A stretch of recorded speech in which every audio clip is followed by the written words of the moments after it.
विकलांग को रखने पाएगा तब ना।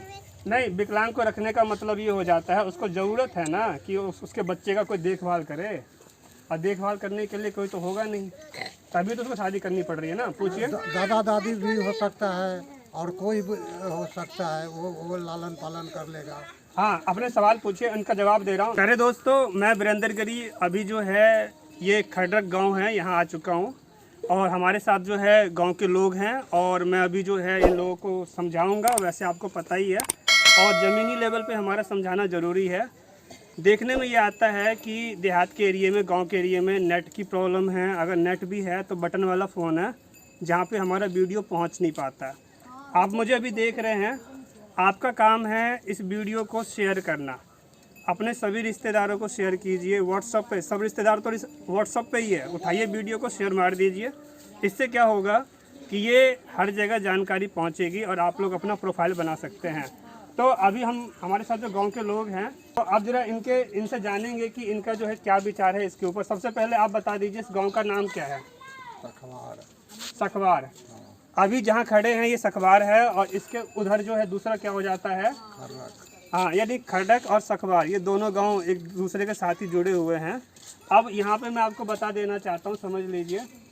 विवाह का जो होता है, आप विवाह के लिए अलग अलग गांव जाते हैं, वो जाने की ज़रूरत नहीं है। ऑनलाइन जरिए घर बैठे आपको जानकारी मिलेगी, सब कुछ मिलेगा।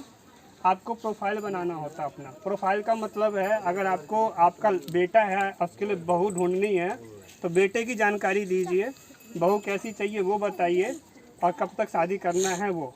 इसके आगे जो है आपको जानकारी दी जाती है घर बैठे। अब आपको रिश्ता पसंद आ रहा है तो आप हाँ बोलिए, पसंद नहीं आ रहा है तो फिर आप दूसरा देखिए। जब पसंद आया फिर उसके आगे जिस तरीके से आपका अपना होता है वो उसी तरीके से चलेगा। यहाँ पे मैं आपको इसी वीडियो के माध्यम से और आप लोगों को भी बता देना चाहता हूँ कि ये जो विवाह का जो हमने चलाया है, अभी आप और क्या देखते हैं, आप लोग यही देखते हैं कि विवाह में क्या होता है, केवल पहला विवाह जो करवाया जाता है, ठीक, पहला विवाह करवाए, विवाह के नाम पे वही होता है। लेकिन जिनका विवाह हुआ आज वो एक दूसरे से खुश नहीं है तो अब उनको अलग होना चाहिए। अलग नहीं होंगे तो फिर आपसी कलेश है। तो अब यहाँ पे उनके लिए भी विवाह की जो व्यवस्था करनी है तो उसे बोलते हैं तलाकशुदा विवाह। अब मान लेते हैं किसी का पति मर गया है, वो विधवा हो गई, तो उसका सहारा कौन बन सकता है? केवल पति। पति की जगह कोई ले ही नहीं सकता है, तो उनकी विवाह भी करवानी चाहिए या नहीं करवानी चाहिए? आप लोग क्या कहते हैं, हाँ या ना बोलिए ना। विवाह तो करवाना चाहिए ना, जरूरी है ना? हाँ, जरूरी है बिल्कुल, क्योंकि उनका खर्चा कोई दूसरा नहीं उठा सकता। इसके आगे जो है हमारा ये तीसरा हो गया। चौथा बात करते हैं घर जमाई की। घर जमाई में क्या है, किसी का 4 बेटी है, समझिए 4 बेटी, मान लीजिए बेटा नहीं है। अब वो चाहेंगे कि एक हमें ऐसा कोई मिले जो घर जमाई, बातों को गौर कीजिए, बातों को गौर कीजिए। वो चाहेंगे कि एक ऐसा रिश्ता मिले जो बेटा घर में आके घर जमाई बने। तो कोई भी माँ ऐसी नहीं होगी ना जो बोलेगी कि हम अपने बेटे को घर जमाई बनवाना चाहते हैं, फिर कलेश होता है। लेकिन अगर संस्था को पहले बता देंगे कि हमें एक ऐसा लड़का चाहिए जो घर जमाई बन के रहे, तो संस्था पहले ही उस तरीके से बात करेगी, क्या अपने बेटे को आप घर जमाई बनाने के लिए तैयार हो? ठीक। इसके आगे बात कर लेते हैं विकलांग की। अधिकतर क्या होता है, जिनका हाथ पैर पढ़ाई लिखाई सब कुछ ठीक है तो उनके विवाह में ही बहुत सारी दिक्कत है। लेकिन जो विकलांग है हाथ से, पैर से, आँखों से, तो उसका विवाह तो और नामुमकिन है। मान लीजिए कोई लड़की विकलांग है, उसका विवाह कैसे होगा मैं समझाता हूँ।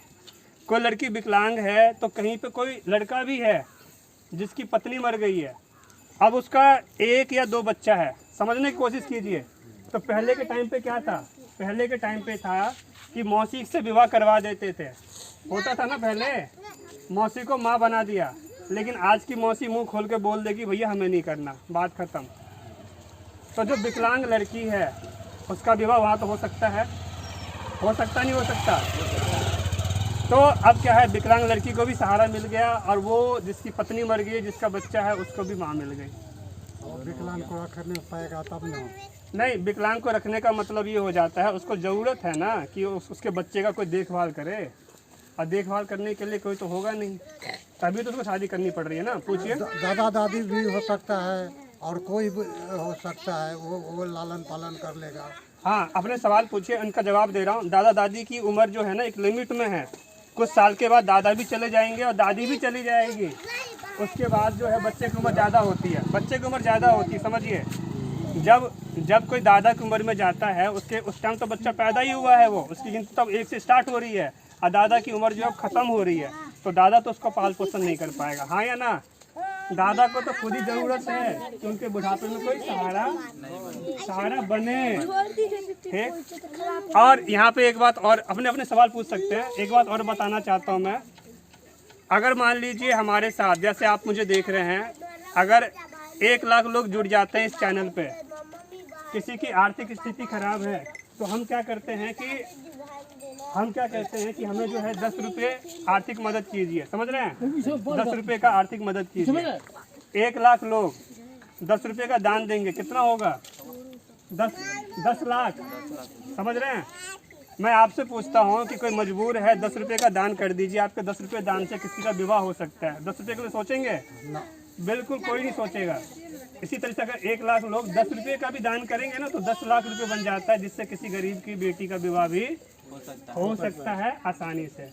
तो मेरे ख्याल से आप समझ गए। लाने का मुझसे बात करना चाहते हैं, नंबर है, आज ही अपना प्रोफाइल बनवाएं, और इंडिया लेवल पे अपनी वीडियो शेयर करना चाहते हैं, घर बैठा रिश्ता है, तो मैरिज प्रोफाइल वीडियो बनाएं। मैं आपसे मिलता हूँ अगले गांव में। Thanks for watching. जय श्री राम।